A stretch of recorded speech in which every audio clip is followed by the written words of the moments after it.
Assalamualaikum warahmatullahi wabarakatuh.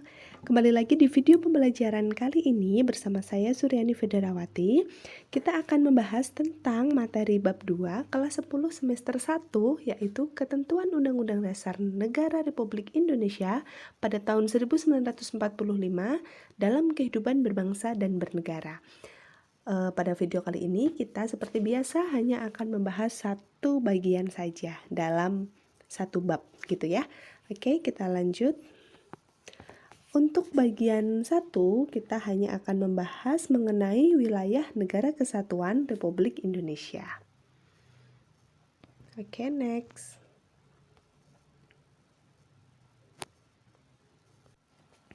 Wilayah negara diartikan sebagai ruang yang batas negara dan sistemnya ditentukan berdasarkan aspek administratif dan atau aspek fungsional. Nah, selanjutnya, menurut pasal 25A Undang-Undang Dasar Negara Republik Indonesia tahun 1945 menyatakan bahwa Negara Kesatuan Republik Indonesia adalah sebuah negara kepulauan yang berciri Nusantara dengan wilayah yang batas-batas dan hak-haknya ditetapkan dengan undang-undang. Nah, selanjutnya. Pada tanggal 13 Desember 1957, pemerintah Indonesia mengeluarkan Deklarasi Juanda. Nah, isi dari Deklarasi Juanda itu sendiri menyatakan bahwa segala perairan di sekitar, di antara, dan yang menghubungkan pulau-pulau yang termasuk dalam daratan Republik Indonesia dengan tidak memandang luas atau lebarnya adalah bagian yang wajar dari wilayah daratan Negara Kesatuan Republik Indonesia dan dengan demikian merupakan bagian daripada perairan pedalaman atau perairan nasional yang berada di bawah kepulauan Negara Kesatuan Republik Indonesia. Kemudian penentuan batas laut 12 mil yang diukur dari garis-garis yang menghubungkan titik terluar pada pulau-pulau Negara Kesatuan Republik Indonesia akan ditentukan dengan undang-undang. Sehingga dengan adanya Deklarasi Juanda itu tadi, pulau-pulau di Indonesia tidak lagi terpisahkan oleh perairan, tetapi lautan tersebut menjadi pemersatu antar pulau. Sehingga Deklarasi Juanda menegaskan bahwa Indonesia merupakan satu kesatuan wilayah Nusantara. Prinsip ini kemudian ditegaskan melalui Peraturan Pemerintah Pengganti Undang-Undang Nomor 4/PRP/1960. Selanjutnya, kita akan membahas mengenai wilayah laut Indonesia gitu ya. Nah, wilayah laut Indonesia itu dibedakan menjadi 3, apa saja? Yang pertama ada zona laut teritorial, yang kedua ada zona landas kontinen, dan yang ketiga ada zona ekonomi eksklusif. Kita akan jelaskan satu persatu pengertiannya. Zona laut teritorial itu merupakan jalur laut yang berjarak 12 mil laut dari garis dasar ke laut lepas.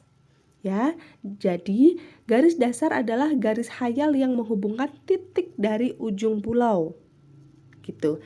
Nah, sebuah negara mempunyai kedaulatan sepenuhnya sampai batas laut teritorial. Akan tetapi negara tersebut harus menyediakan jalur pelayaran lintas damai, baik di atau maupun di bawah permukaan laut. Batas teritorial Indonesia telah diumumkan sejak Deklarasi Juanda pada bulan Desember 1957 tadi itu. Selanjutnya, zona landas kontinen itu merupakan dasar laut yang merupakan lanjutan dari sebuah benua. Landas kontinen ini diukur dari garis dasar yaitu paling jauh 200 mil. Nah, 200 mil laut ya. Penentuan landas kontinen Indonesia dilakukan dengan melakukan perjanjian bersama negara-negara tetangga. Pada tahun 1973 tentang landas kontinen Indonesia, Indonesia terletak di antara dua landas kontinen, yaitu benua Asia dan benua Australia. Pada zona ini, suatu negara mempunyai kewenangan untuk memanfaatkan sumber daya alam yang ada di dalamnya. Negara tersebut juga harus menyediakan jalur pelayaran yang terjamin keselamatan dan keamanannya. Dan yang ketiga, ada zona ekonomi eksklusif, itu merupakan jalur laut selebar 200 mil laut ke arah laut terbuka, diukur dari garis dasar. Zona ekonomi eksklusif atau ZEE itu diumumkan pada tanggal 21 Maret 1980. Di zona ini, Indonesia memiliki hak untuk melakukan eksplorasi, eksploitasi, konservasi, dan pengelolaan sumber daya alam yang ada. Selanjutnya, kita akan membahas mengenai batas wilayah Negara Kesatuan Republik Indonesia. Nah, batas-batas yang dimaksud ini bukan hanya batas daratannya saja, tetapi juga batas secara atau batas dari perairannya ya. Nah, batas-batas wilayah Laut Indonesia itu yang berhubungan dengan 10 negara, sedangkan perbatasan wilayah darat Indonesia hanya berhubungan dengan 3 negara. Oke, kita akan bahas satu persatu. Ada di sebelah utara itu berbatasan dengan Malaysia, itu batas daratannya. Sedangkan untuk lautannya, wilayah laut Indonesia sebelah utara berbatasan dengan Malaysia, Singapura, Thailand, Vietnam, dan Filipina. Selanjutnya untuk sebelah barat Indonesia itu berbatasan dengan Samudra Hindia dan perairan negara India gitu. Walaupun daratan Indonesia terpisah jauh dengan India, keduanya memiliki pulau, yaitu Pulau Ronde di Aceh dan Pulau Nicobar di India, yang terletak di titik-titik tertentu di sekitar Samudra Hindia dan Laut Andaman gitu ya. Selanjutnya, untuk sebelah timur itu berbatasan dengan Papua New Guinea dan perairan Samudra Pasifik. Untuk memperjelas batas wilayahnya, Indonesia dan Papua New Guinea menyepakati hubungan bilateral mengenai batas wilayah. Tidak hanya wilayah darat, melainkan juga wilayah lautan. Selanjutnya, di sebelah selatan wilayah darat berbatasan dengan Timor Leste, sedangkan perairannya ada di perairan Australia dan Samudra Hindia. Gitu ya. Itu merupakan batas-batas dari Negara Kesatuan Republik Indonesia. Nah, batas wilayah negara di darat, perairan, dasar laut, dan tanah di bawahnya, serta ruang udara di atasnya ditetapkan atas dasar perjanjian bilateral atau trilateral ya.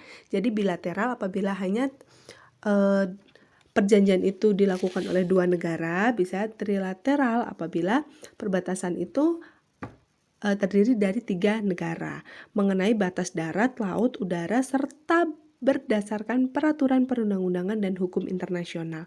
Jadi dalam menyusun perjanjian bilateral atau trilateral itu, masing-masing negara harus mempunyai pedoman, artinya tidak bertentangan dengan undang-undang dan hukum internasional yang berlaku. Seperti itu. Nah, tujuannya untuk apa? Jadi